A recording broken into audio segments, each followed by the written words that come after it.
Apple Pencil confusion, and the latest edition of the Apple TV. This is MacVoices. Today's MacVoices is supported by MacVoices After Dark. Uncensored, off-topic, and always off the wall. MacVoices After Dark is available as a benefit to our Patreon subscribers. Sign up at patreon.com/MacVoices. Welcome to MacVoices. This is the talk of the Apple community, and I'm Chuck Joyner. Still confused about which Apple Pencil will go with which iPad and which Apple Pencil can be charged by which iPad? Me too. The panel tries to straighten me out. Then we dig into the new Apple TV and its new capabilities and its new prices. Let's go back and let the panel do the talking. And also the new Apple TV does not come with a cable to charge your remote. It's USB-C. Because it's USB-C. Yeah, That's stupid. It should come with a cable. That's almost Nintendo 64 when I bought myself a console that didn't come with a charger, and that was by design somewhere, and that was insane. Okay, so I'm going to use that as a transition because we are starting to run short on time, and I definitely wanted to get to the Apple TV. Because that's an interesting, some interesting things there. But the most interesting to me was that there's a $20 difference between getting one with an Ethernet port and one without. Yeah, they're really cutting corners to keep the price down. It's the storage, because when I went and looked at the page for the Apple TV, I feel like the big letters and the little letters on each of the options should have been the opposite, because it should have said the 64 gig is the less expensive one and the 128 gig is more expensive. And when you buy the one with more storage, you get Ethernet and there's two things. Ethernet and something Thread. Well, I don't think it calls out thread in the. No, it does. Button. Does it? Okay. Yeah. That was the thing. I was trying to remember what the other little. So that makes sense because that makes sense because there's more. That means there are more features on the higher priced iPad. Except Apple TV. Except the old Apple TV, the low end one had Ethernet and Thread. Yeah. So they removed features. Okay, so I went and looked, and on the store page, when you go to order one, it says Wi-Fi in big letters, and then it says with 64 gig storage. And then the other button says Wi-Fi plus Ethernet with 128 gig storage. And I feel like most people are going to care more about the storage in it than they are whether or not they have an Ethernet cable. So the big letters should be 64 gig and 128 gig, and then underneath that, it should say Wi-Fi or Wi-Fi plus Ethernet. So I have never my stance. I've never heard anyone explain any reason why someone would want more storage in an Apple TV. Me too. I can tell you why I need it. And it's because of the number of apps that are downloaded onto the Apple TV. It's app storage space. Yeah. I can't find five apps that I would want to be in at all. Well, when you have multiple people that come over and have a wide taste in games that they want to play, you end up with a bunch of games installed on your Apple TV. And the extra storage is more than 32 gigabytes. Oh yeah. I'm using about 50 gig on my Apple TV. And then the DLC for, you get the karaoke app and you got to download all the songs for it. I've heard. So I've never pushed the edge of my Apple TV in that regard, Jeff, I guess because I don't download games. Is there a way for you to manage the storage on the Apple TV? Delete apps out. It's first in, first out. Okay, there you go. I mean, I haven't maxed my storage yet, so I hadn't really thought about it yet, but yeah, there you go. Okay, that would really tick me off if somebody came over and downloaded a karaoke app and bumped my YouTube app out. No, you could delete it. It's there forever. Unfortunately, it's not forever, but that seems to be. Hold on, let me set a reminder not to download the karaoke app on Chuck's Apple TV next time I'm at his house. Yeah, really. In other words, do that. Yes. I had no idea there was one, and now I learned something, and now I have plans for the weekend. So there are several. I look forward to a full report. So we have a karaoke machine. Can you we'll talk later. Can you combine them? Because that depends on the machine. I think there's a companion for one of them, but I'm not entirely certain. because these YouTube, you search YouTube for karaoke, and it's hit or miss Wild West out there. So Karaoke is hit or miss. not when my in-laws come over. It's always miss. And a miss is as good as a mile. But we have already- fun singing. We've already talked about Warren's wife. We're not going to do his in-laws. No, forget it. Oh. Um, Let me tell you about Apple- my in-laws, please. Whoa. yeah. Apple TV apps are limited to 200 megabytes. So even a 32 gigabyte one should be able to go over 100 apps. And Well- now they're doing 64 and 128. Yeah, but you can download like training videos and stuff. You can download those to the TV, and those take Wow. up space. So do the How do you get those screensavers. off? Because I there's no file. You could delete an app, but there's no file manager for it. Mm-mm. And there's like the screensavers are another thing that take up a lot of space. And if you have a 4K and you tell it, yes, please give me the 4K screensavers, then that's a chunk. So yeah, there are a So lot of does ways you can run up the storage on an Apple TV. So given everything we've said here about storage and the Ethernet ports, I mean, the thread is obviously, that's a feature that probably will become more important over time. But does anybody feel compelled at this point to upgrade their Apple TV? Is it something that they I feel do. like they need to do? Really? I've got an older I think it's an Apple TV HD. I can't even remember what the model number is anymore.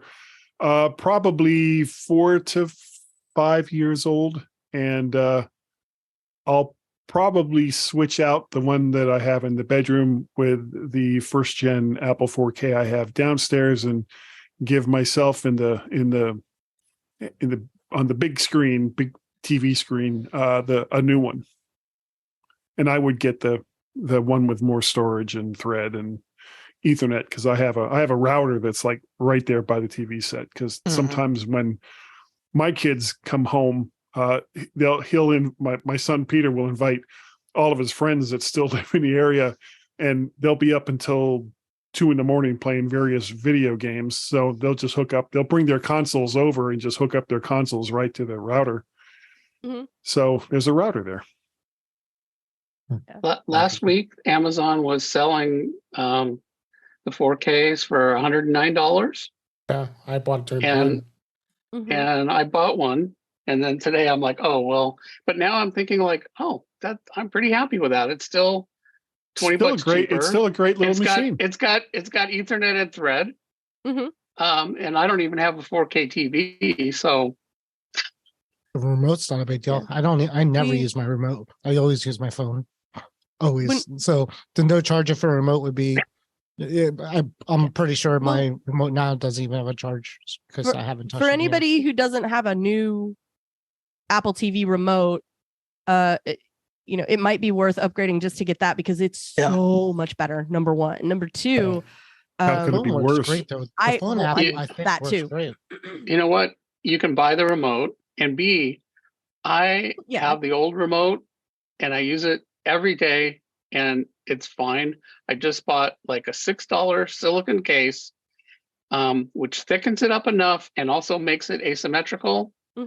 So I have no problem with the old one. I know everybody, I'm like, something wrong with me, because everybody else is like, that's the worst thing ever.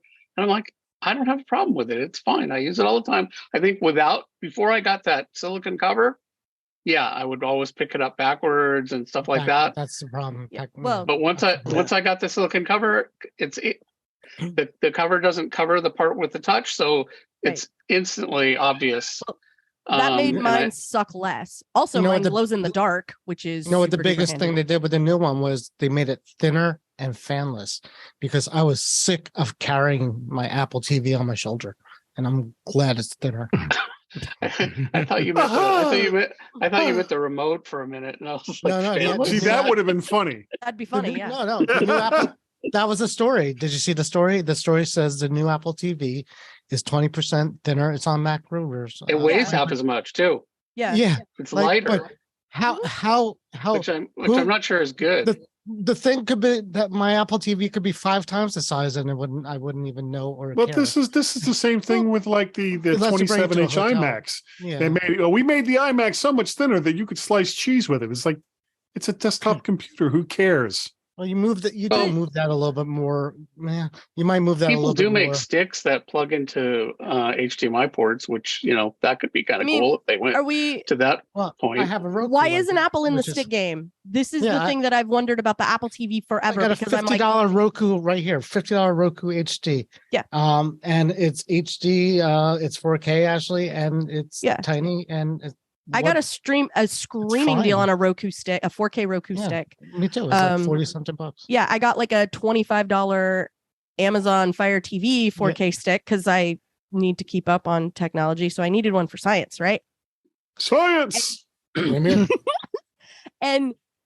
we got a 4K TV last year. So I upgraded one Apple TV, and the oldest one that was basically just an AirPlay conduit at that point because it didn't do anything else, didn't even have an app store. That one finally left. And so now I have one Apple TV for each of the televisions at my house, which is nice because I like to be able to have the streaming and the AirPlay. And somebody asked me recently, why would I buy an Apple TV for all that money when my smart TV does all the same things? Ugh. And but I feel like it's a valid question because a lot of people don't care about, the data, right? They don't care that the business model is to scrape all of your viewing habits because they're already telling the A lady their deepest, darkest secrets anyway, or they have a Ring or a Nest or whatever. If you open up Netflix on your smart TV compared to opening it up on your Apple TV, is there any privacy difference at all going on there? Yes. Because Samsung or whoever makes your smart TV, Samsung, LG, and there's one more that I can't think of right now, but they're like... Yeah, it's called all of them. So they're tapping into Netflix to see my viewing? No. They know what you're selecting on Netflix because it's going through their little box, their little computer that's there on the TV set that holds all the apps. So they're tapping into they're hacking into Netflix to see. No, it's not a hack. No, it's not a hack. No. Okay. And by installing it on that TV or by installing the TV app or using the app that's installed on your TV, you are giving the manufacturer of that TV permission to mine all of that data about all of your viewing habits and when you watch and what you watch and how many times you watched it. Yeah. You sure about is it like the same with a browser? Like if I open up a Chrome browser versus a Safari browser and watch Chrome browser Netflix on your TV, then yeah. No, I'm talking on my computer. If I'm watching Netflix in a browser. So if I open up a Chrome browser, watch Netflix compared to opening up a Safari browser, watch Netflix, is there a difference in privacy there? Because it's the same concept. It's a wrapper. It's a system going into the app. Well, if you're on a Mac, Apple doesn't care. So Apple's not paying attention. Google might. Chrome may be collecting more data about your usage as a Google thing, but I cannot say definitively that's what's happening. It might just be they know how much time you have a Netflix tab open and how much time it's playing, but they may not know what the shows are or anything. Right, the TV absolutely does. The TVs all know all of that. I watch Netflix on my, so my Samsung, I click the Netflix button and I go and... Then Samsung knows how many times you watched that cheerleading show, Warren. That's right. When you went over to Cinemax, they know. And what is Samsung going to do about it? Samsung's going to send me something? They're not going to send you anything. They're going to send your data to other companies who are using that data to find out how to market to people who watch the Great British Bake Off every night at midnight or whatever. So that's probably a good thing. I probably would like muffins at midnight if that's what I'm watching. No, muffins at midnight is Cinemax. That's a different show. Yeah. And this is the thing that bugs me about the marketing and the understanding of things, that my two questions are, and one of them is privacy. The second was just the experience. Which experience? Now I've got a Roku TV, I've got an Amazon Fire TV, and I've got my Apple TV. And as much I prefer, I prefer the Apple TV. The Roku and the Amazon have their advantages, but and listen, I'm still getting to the same content basically, from all three. It's just a matter of how do I get there and how much hassle is it? And so, that's something that I don't think people look at that. I think TV has become such a commodity, and the whole viewing experience, especially with streaming, has become such a commodity that people overlook, those little things that annoy the daylights out of all of us, and I think annoy them, but they just kind of accept it as all, sort of like Windows. Like I said last week, honestly, streaming is still a mess. It's still a mess. But like I said last week, I tried to watch a show once with my wife on Apple TV, and it was broken. It wouldn't play it no matter what we did. And then the only thing that played it was like the Amazon stick. So, you say, annoyances and interface and things like these are computers that are going to do computer things. And, the fact that I had an alternative to watch For All Mankind on a different system was good, right? Because, we were able to watch it. Yeah, but that doesn't mean necessarily, Warren, that, that's an idiosyncratic thing that you had happen, and I'm not blaming you or your hardware or anything. It's just, you're one person. When it starts being, and I haven't had that experience on. You had that experience, but the Roku box never failed. So yeah, again, it's an experience, and that's my experience. Sure, and that's your experience, and so why we that's the geek in us. We want to know why it happened and what the situation is.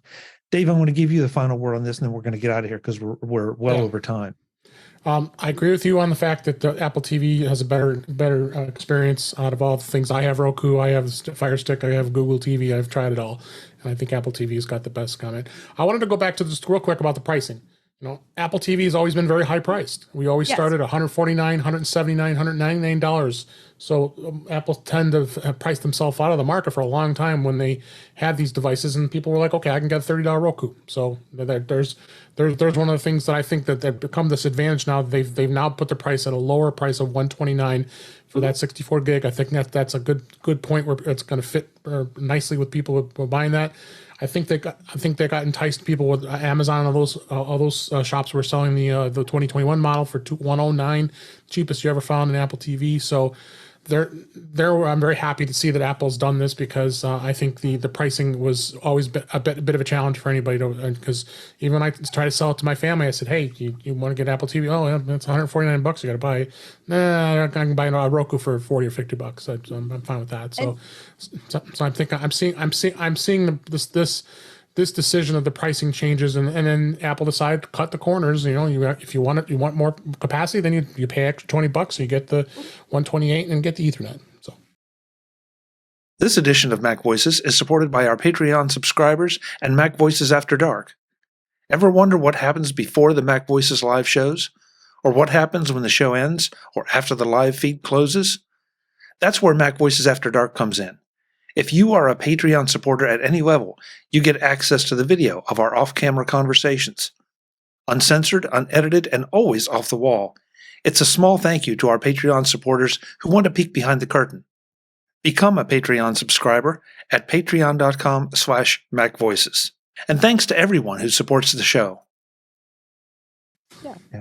I'm not saying it shouldn't be it shouldn't be spendier to get the whole box, but I really, really, really wish that Apple would compete in the market where a lot of people are paying attention, and that's the stick. It's not ask Roku how many sticks they sell versus how many little boxes that you have to hook up to the TV. Because when you've got the thin TV that hangs on the wall, where are you going to put an Apple TV in that, right? Like, it's weird. You have to go on Amazon and find a whole nother thing that isn't going to fall off when the TV gets warm and stick the Apple TV in the back. And it's a whole situation.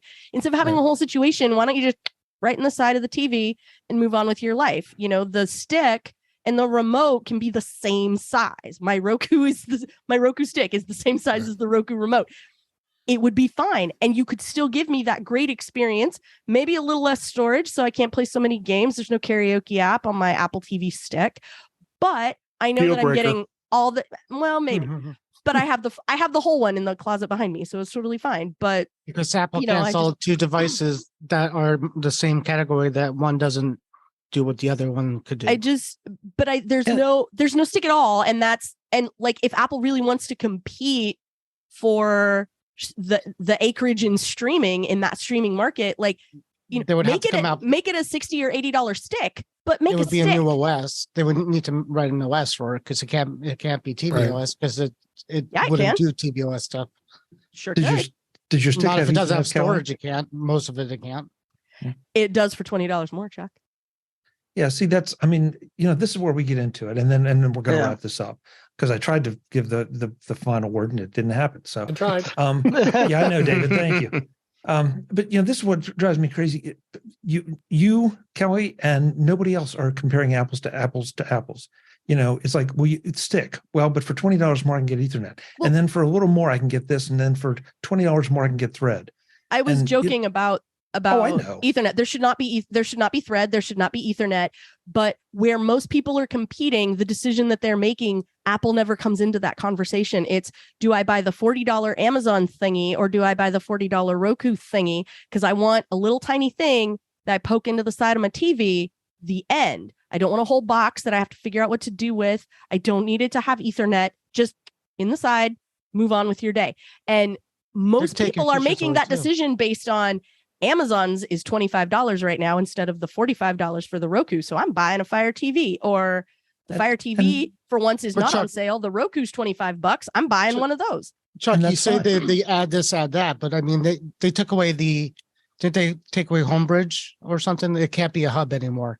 So the Apple TV used to be, as far as I know, there was an article that they took it away. It used to be able to act as a hub for HomeKit, a resident device that sits on your network to be the home hub. Yeah.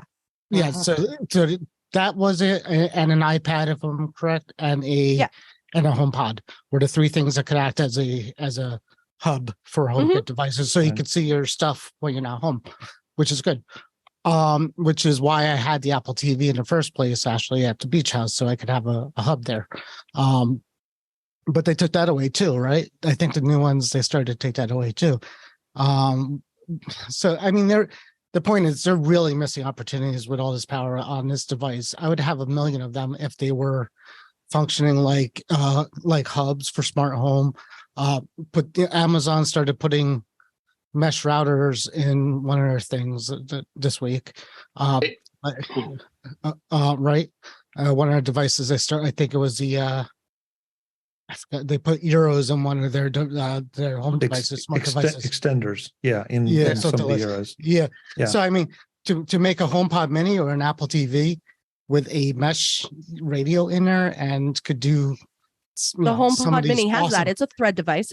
You can have it be a resident Thread device on your network. No, not a Thread device, a mesh radio, a Wi-Fi radio extender. Oh, yeah, it doesn't do... It's not a router. No, but it should be, because that's what Amazon did, something like that too, and that's a great idea. And I said it before, right? Because if you have three of these things, you could get that instead of an Eero, and that would be, the same concept. Okay, but hey, we're gonna wrap it up because we're past time. But I'm giving Cletus the last word. All right, Cletus points out that the Apple TV has faster hardware. So, great point, Cletus.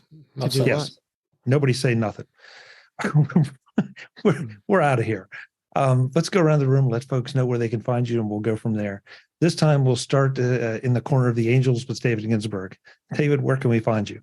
You can find me at In Touch with iOS, intouchwithios.com. This week I have to record on a Friday afternoon with some work obligations, but come check us out. And on YouTube channel, youtube.com/intouchwithios. I'm on the Mac Show on Fridays, and my Twitter handle is DaveG65 and In Touch with iOS. Great. Thank you, David. Thank you. Mr. Eric Bolden, thank you so much for being here. You were quiet tonight, but I can understand why. Where can folks find you? You can find me at EA Bolden on Twitter or eabolden@mac.com. Great. Thank you. Jim Ray, you were kind of quiet tonight too. It's a big panel. I'll let other people. Okay. Well, okay. So, for the folks that didn't get to hear you now that you mention it. I want to talk about the iPad now. Yes, yeah. Where can we find you, Jim? At provue.com, PROVUE, or also at ProViewGym on Twitter. Thank you, sir. Warren Sklar, who is playing with his keyboard, where can we find you? Figuratively. I could be here with you sometimes with Dave, but not this week because of scheduling. Basement, and thanks for having me. Thank you, sir. Jeff Gamet, thank you for your wisdom and your research as always. We're going to name you the MacVoices Scholar, I think, at some point. Director of Research. Yeah, there you go. I like that, Webb. DOR. Yeah, okay. Anyway, go, Jeff. Okay, well, sorry, I haven't completed my research onto which Apple TV models support HomeKit and act as bridges. As far as I can tell, Apple TV HD and newer are all HomeKit bridges, but I haven't confirmed that yet. Anyhow, yeah, you want to know where to find me, right? Twitter, Instagram, YouTube, Gamet, everywhere.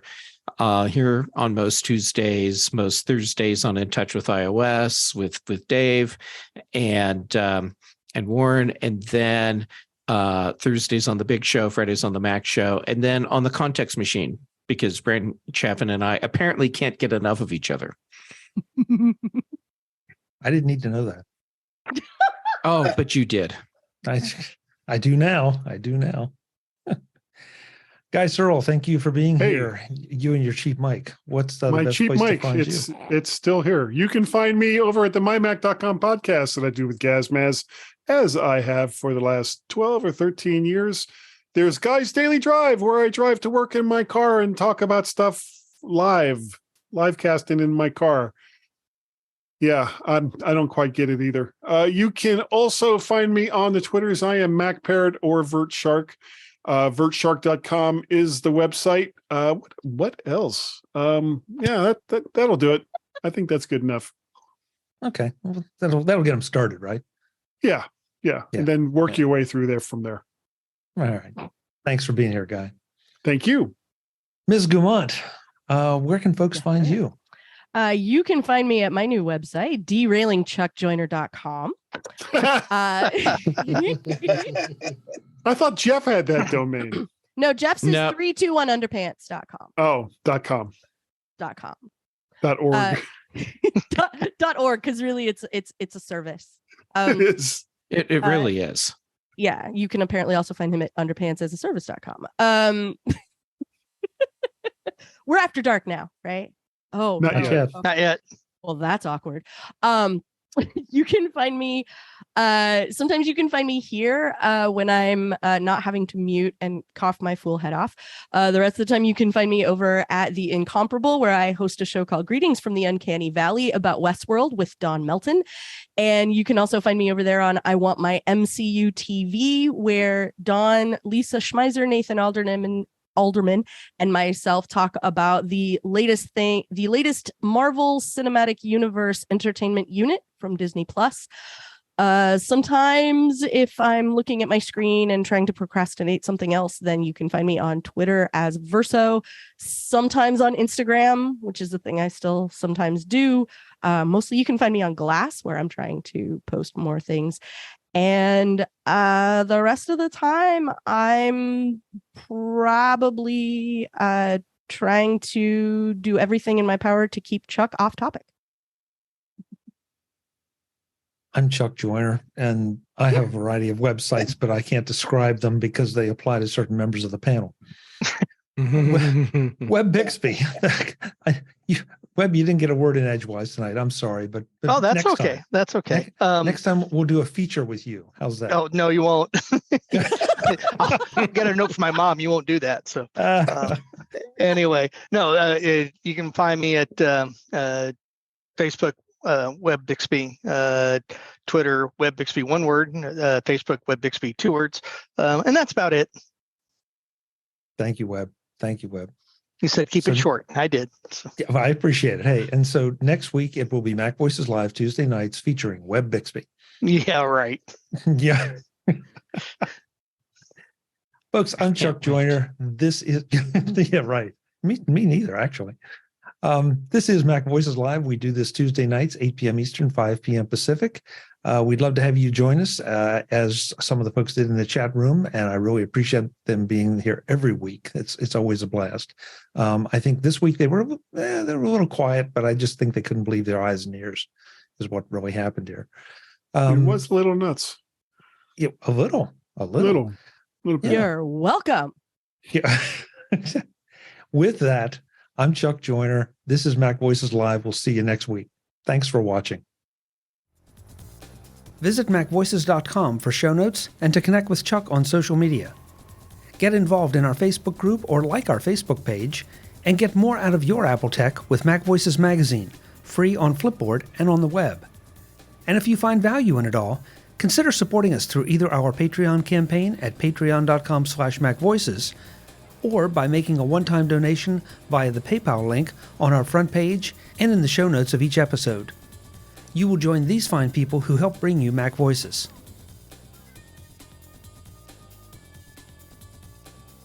Advertising handled by Backbeat Media at backbeatmedia.com. Bandwidth provided by CacheFly at cachefly.com.